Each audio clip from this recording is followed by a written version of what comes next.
Abi burada yağmur yokmuş. Yağmur yok diyor burada Hüseyin abi. Tavla çiftliği çok güzel değil mi? Tavla olsa çift. Tavla olsa zorlamayacak abi. Zorlamaz abi. Çift yok baksana.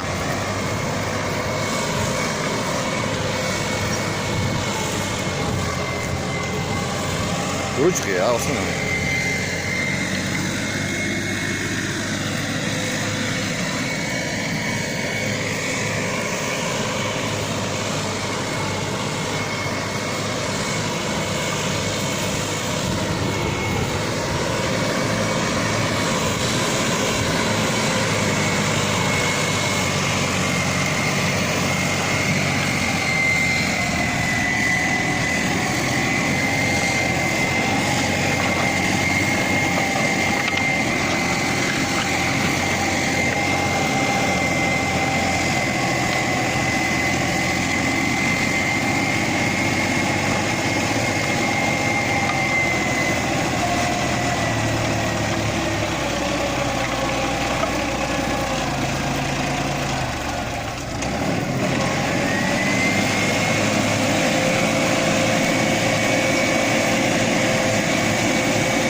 Vallahi yarattık be.